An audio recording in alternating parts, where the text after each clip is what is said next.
Hello and welcome to ILTV's Israel Daily. I'm Aaron Porras, and coming up in today's newscast, Israel vowing retaliations against Iran amidst a series of reported escalations.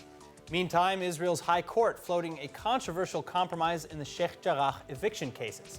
And finally, new COVID restrictions just a couple degrees shy of lockdown. Stay tuned for a full listing of the pending regulations.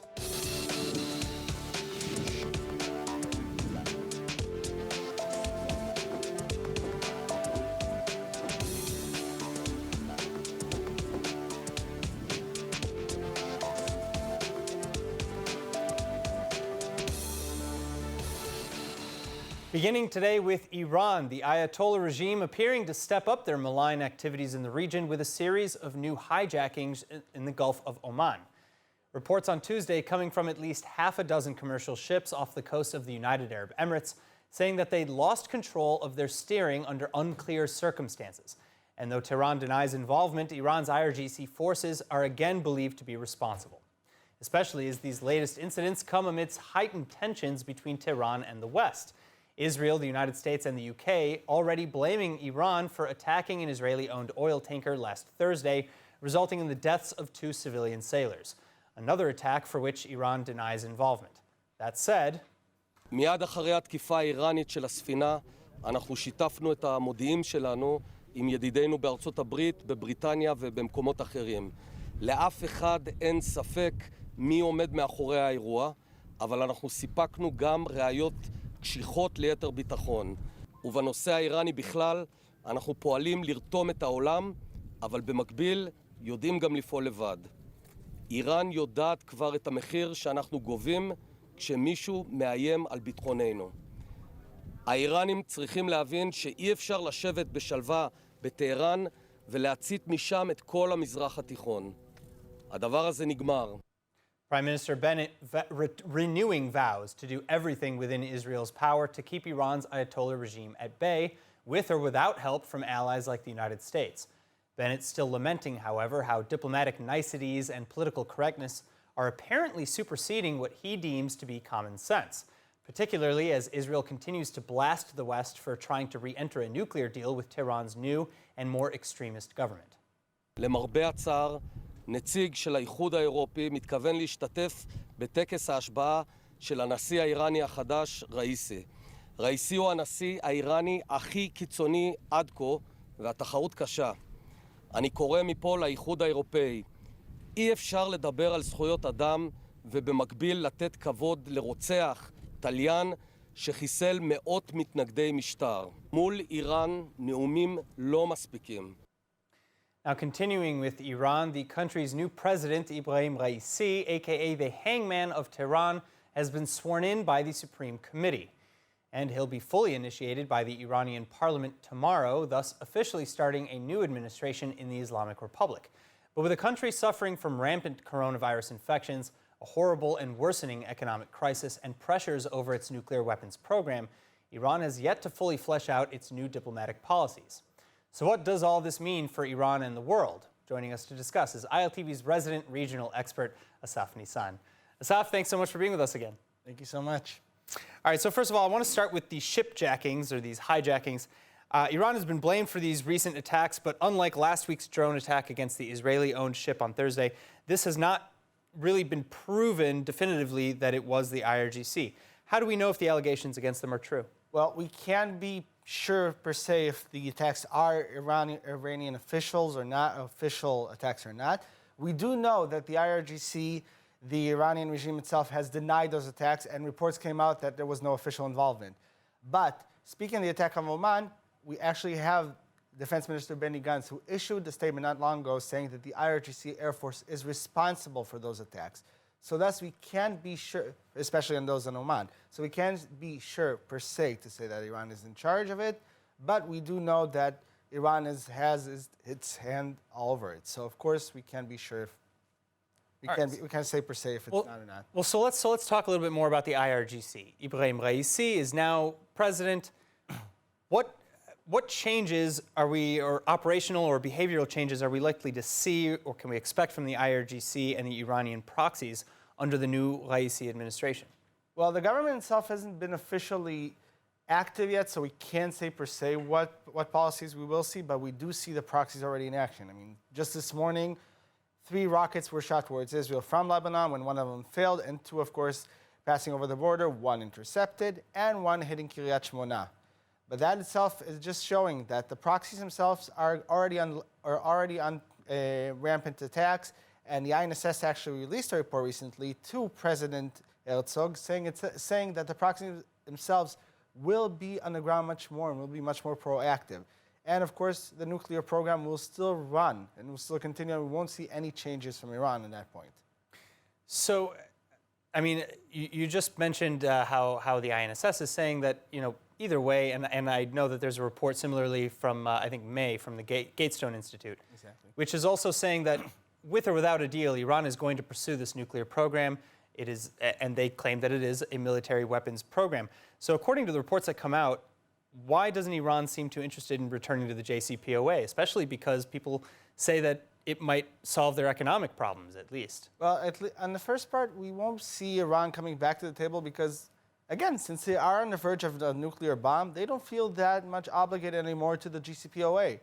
And of course, with the new president in charge and Iran recently signing an agreement with China for 25-year collaboration, their financial trouble don't seem that prudent for them to go back to the table and agree to every term the IAEA and any other Western civilization would want to give them. Are Raisi's policies, or rather how different are Raisi's policies towards the West, towards the JCPOA, the Iran nuclear deal, et cetera, different from his predecessor, Rouhani? Well, Rouhani himself is more of a reformist, and Raisi, since being more of a conservative, will be much more on the offensive side of the deal. He would not allow any restrictions to come forth. He would probably fight anything that Rouhani already signed, which means even if Iran goes back to the table for another deal of the JCPOA, we're going to see a different Iran. We're going to see a different fight, a different decision, and they're probably going to try to bring it back to the beginning of the terms in order to set their own terms and own decisions on what's going to happen. My final question, how are locals in Iran reacting to the new administration? Well, the new administration, according to the locals, wouldn't be that much interesting as regards to Israel and the nuclear bomb. We will see much more focus regarding COVID, regarding the economic crisis. Thus, those are the things that would be more prudent for the simple Iranian citizen. And if he will see that the government itself doesn't care about him and yet again continues his ongoing international fight with Israel and the West in order to complete its doctrine, they're not going to want to wait for them anymore. They don't even have to strive against Israel. They just want to live like human beings. And if they don't get that response, and then they don't get their proper respect, at the end of the day, they'll ask for his head and ask him to resign. All right. Well, we'll see how all of these things actually play out. Of course, if any sort of calls are made. Thank you so much for being with us, Asaf. Thank you so much. In other news, the Israeli High Court of Justice may finally have a solution of sorts for the highly contentious eviction cases in the Jerusalem neighborhood of Sheikh Jarrah. The justices reportedly addressing a packed courtroom on Monday to deliver what they believe is a compromise proposal. But in such a controversial and now highly politicized environment, no solution is likely to be accepted by all. So what is this compromise and how will it be received? Joining me with the details, former chief military prosecutor for Judea and Samaria and director of legal strategies for Palestinian Media Watch, Lieutenant Colonel Maurice Hirsch. Lieutenant Colonel, it's a pleasure to have you with us. Thank you so much. What exactly is this new compromise? Hi, good afternoon. And the idea of the court is basically to say what we already know, that the land on which the Palestinians are living is land that belongs and is owned by Jews, and that the people who are on that land as tenants in any other place in the world, when you are on the land of someone else, you need to pay rent. That rent had been paid before until the Palestinian Authority really interfered and persuaded the residents to stop paying the rent. And now the suggestion of the court has been to really revert to the initial situation where the tenants were paying rent in order to stay in the property that they are renting, just like any other tenant would do in any other rental case. So, how is this really different from previous rulings then and agreements? Doesn't this, in a sense, just pass the buck down the road? No, so what the court is saying really is that it's saying really to the Palestinian petitioners that we are going to decide that the ownership of this land belongs to the Jews who are demanding restoration of their property rights. There is no question that the land on which the Palestinians have settled is Jewish-owned land. There are pictures and documents of that proprietary ownership going back for at least 100 years. And so it's impossible for the court to say that we are not going to give those owners their rights. On the other hand, they're saying to the tenants, if you wish to stay, then you need to behave like tenants in any other place. You need to pay rent. So it's not really kicking the ball down the line. It's saying, well, this is the situation. In the situations like this is the practice. If you choose not to pay rent, then you must face the consequences of possibly being evicted from these properties. And so we are suggesting that you pay rent. The rent that the court is suggesting is very, very minimal. It's something just over 100 shekel a month, which to put it in dollar terms is something like $30 a month for an entire property. That's not a lot of money. Right. It's a serious compromise.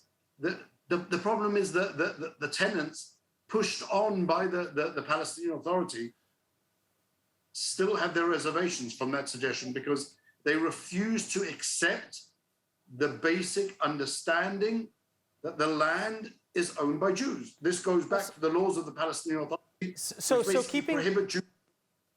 So like you said, the Palestinian Authority prohibits, any sale of land to Jews in the West Bank or the Palestinian territories. So what assurances are there? Because again, this is a long time coming. This case has been in the courts for years. What assurances are there that the tenants whose failure to pay rent led to this mess in the first place will start to pay now? There is no assurances. Obviously, that's why it was the suggestion of the court. It was partly to say to the landowners, you are not going to receive really what you want, which is the eviction of the tenants who have been squatting there for years and not paying rent. And on the other hand, saying to the tenants, you have to pay something. Free land doesn't exist. And therefore, this is the compromise that we're suggesting. And each side is really free to accept it. The Jewish landowners can say, well, we're not willing to accept that ridiculously low rent. And the Palestinians on their side could say, well, we're not willing to accept Jewish ownership of any land, and therefore, obviously, we're never going to pay rent. That's something which will now have to be considered by both sides, and to see how this situation can be deflated. But really, the question is there any Palestinian interest or interest of the Palestinian Authority to deflate the situation? And it appears there isn't. The Palestinian Authority has been using the different proceedings regarding Sheikh Jarrah as a calling for all of the Palestinians to rise up and to attack Israelis and to promote terrorism. Right. And for them to now say, well, you know what, it's really just a civilian dispute between a landowner and a tenant is something which I think the Palestinian Authority isn't going to accept. And therefore they will push to actively not only not deflate the situation, but to actively inflate the situation and to bring it to even higher boiling point than it has already been at. All right, well, we hope, as always, that cooler heads will prevail. Lieutenant Colonel, thank you so much for being with us. Thank you very much. Now, speaking of controversial decisions, as part of the newly proposed budget, the Israeli cabinet approving of the so-called public transport fee, aka the congestion tax, a proposal hoping to reduce the crazy daily traffic scene in and around Tel Aviv by charging rush hour drivers up to 37.5 shekels, or over $11 a day. But many critics are hoping to kill or at least heavily amend the bill, as the current public transportation infrastructure is incapable of handling a sudden surge of passengers. Additionally, the charges are expected to disproportionately harm lower-income Israelis. So in any case, here with more is value creation expert with the Academic College of Tel Aviv Jaffa, Alex Coman. Dr. Coman, thanks so much for being with us now. The tax will not be enforced until at least 2024. Apparently, this is to provide some time to update the camera infrastructure in order to properly charge drivers. But as I said earlier, appropriate alternatives have not been provided. Even Transportation Minister Michaeli says so. So is the coalition putting the cart before the horse? Well, I think the answer is not. First of all, I think that this amount that people are going to have to pay is not so high. We're talking about 20-something shekels. This is basically the price of it's less than the price of a bus ticket.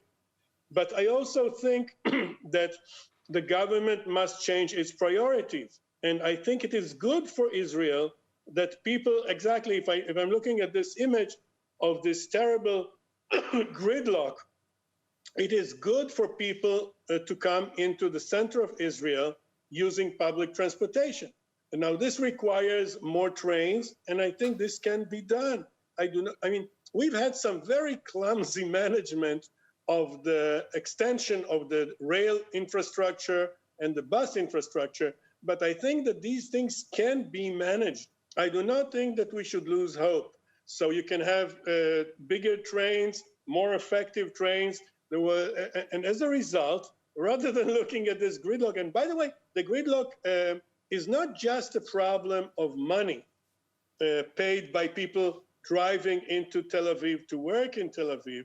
It's also a problem of health, because as you're driving in this heat and in this gridlock, this takes a toll on the drivers fighting their way to their work, fighting their way back home. I think it's much more convenient the way we see it all over the world, where people commute to work by train. I used to do this with 2 trains and a taxi in New York. And as a result, you arrive much calmer. So I wouldn't give up on the idea of actually improving dramatically. Well, so let's talk about that though, because again, the current gaps in the infrastructure are immense. There's not enough current infrastructure and public transportation to even handle the increased traffic. The buses and trains don't run often enough to begin with. For example, there are very few trains on Friday morning or Saturday night, even though that's not yet the Sabbath. Nearly none at odd hours. Buses are often late if they come at all, and there aren't enough lines to cover the whole country. What's being done to address all of these issues? I mean, you mentioned adding some trains, but that doesn't solve every problem I just raised.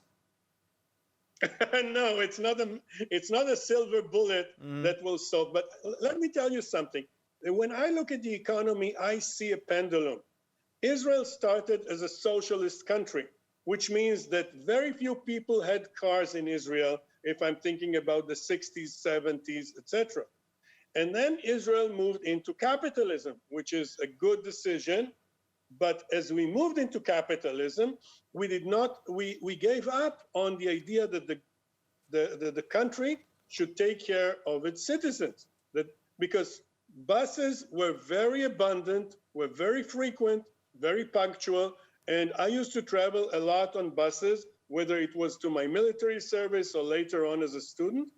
They were very reliable. So the current situation is not a deterministic situation that is inevitable. In the past, we had good infrastructure. We gave up on it, and the idea was people would buy cars, and they would pay taxes through the nose to the government and for the petroleum, so the government would make a lot of money. I think we should move back from this situation, and I think it's possible. All right. Well, I think now with these high hopes that you're leaving us is a good time to end it. Dr. Coleman, thank you so much. Thank you. Now with this next item, I feel like a broken record, but coronavirus infections are up again. Well over 3,000 new daily cases confirmed overnight for the second day in a row, leaving at least 449 patients in hospital, 237 of whom are in serious condition. Prime Minister Naftali Bennett and the coronavirus cabinet then repeating and heightening warnings that if conditions don't improve, lockdowns will follow. המטרה שלנו זה לשמור על ישראל פתוחה, אבל לא להגיע למצב שבתי החולים חלילה יצטרכו יום אחד להגיד אין לנו מקום, אתם לא יכולים להיכנס. זה לא יכול לקרות במדינת ישראל. אנחנו יודעים מתי ללחוץ על הברקס. Israeli Prime Minister Naftali Bennett repeating in no uncertain terms that far more Israelis must get vaccinated or else face severe restrictions in the near future. This while attending a dedication for a new Clalit HMO vaccination center in Jerusalem, where Bennett also repeated calls to wear masks. כששני אנשים עוטים מסכה, אנחנו מורידים את סיכויי ההדבקה ב-98%. זה בלתי נתפס, אפילו יותר אפקטיבי מהחיסונים. הדבר השני זה החיסונים. Not for nothing, though, the pandemic in Israel seemingly back in full swing. Defense Minister Benny Gantz echoing calls to impose lockdowns if things don't quickly get better, especially over the coming high holidays in September, which include Rosh Hashanah, Yom Kippur, and Sukkot. As it is, thousands of new infections and rising are recorded per day. Hundreds are hospitalized, the number of red cities across the country are increasing, and nearly 10% of all infections still coming with those returning from abroad. So ahead of a lockdown scenario, Israelis are advised to stop hugging, kissing, shaking hands, or unnecessarily gathering in closed spaces. And new restrictions are again being proposed. The rules set to take effect Sunday, August 8th, pending approvals. And they include, first, expansion of the Green Pass system to places with gatherings of less than 100 people and for all ages, even children under 12. This will set in Friday, August 20 to provide time for completing a rapid testing network. Second, masks must be worn outdoors amidst gatherings of over 100 people. Third, the public sector will shift to a 50% remote working model where possible, and the private sector is advised to return to a 100% work-at-home model. Then as for travel, a sweeping travel ban will be approved by the Exceptions Committee, meaning to go to red countries would require special permissions and 2-week quarantines upon return, even for the vaxxed. Meantime, most other nations on Earth will be marked orange, again requiring quarantine for all upon return. And sixth, the green countries, the smallest list, will require quarantine until a negative COVID test is produced. Then finally, again, everyone is called upon to go get vaxxed, especially those who are over 60 who are approved for a third dose booster shot, Bennett's mother among those to get the jab. And now it's time for our daily recap on the 2020-2021 Summer Olympic Games, where we cover the latest surrounding Israel's Olympic team in Tokyo, Japan. And of course, back with all of the details, ILTV's Chana Rifkin. Today in Tokyo, more big news. David Litvinov, the bald beast of the Middle East, making his parents and country proud as he secures 5th place in the men's over 109-kilogram weightlifting event. Lifting a massive 381-kilogram or 840-pound dumbbell high above his head, Litvinov matching the weight of the 4th-place winner. Of course, Litvinov learning from the young age of 15. Both his parents, Igor and Victoria, having been powerlifters at the national level for Ukraine. Then, Israel's female sailing team with Bar-Am Noya at the helm and Tibi Shachar at crew, placing 8th at the women's 470 two-person sailing race. And this as Ashley Bond, Israel's stunning equestrian individual jumping competitor, after dominating her qualifying round on Tuesday, places in 11th place in the finals for the sport today. Bond put up a good fight, looking to bring back a medal for the nation and to add to Israel's unique athletic achievements. Meantime, these results coming after yesterday's loss to the Dominican Republic in baseball, where Israel put up a noble effort, losing by just 1 score. Not to worry, though. While Israel has not yet received any medals today, there are more events, including the men's 10-kilometer marathon tomorrow. And in any event, Israel making waves already with 3 medals, one of which is gold. Our athletes saying they're poised and determined to compete again in the coming Paris Olympics in 2024. And now ILTV's Chana Rifkin returns for a peek at the weather forecast. So temperatures continuing to rise over the heat wave. Lows this evening in the mid to upper 20s and even getting into the lower 30s in a lot. And then tomorrow, make sure you're prepared because highs are expecting to range between 32 to 42 degrees Celsius. That's really hot. Now back to the studio with Aaron.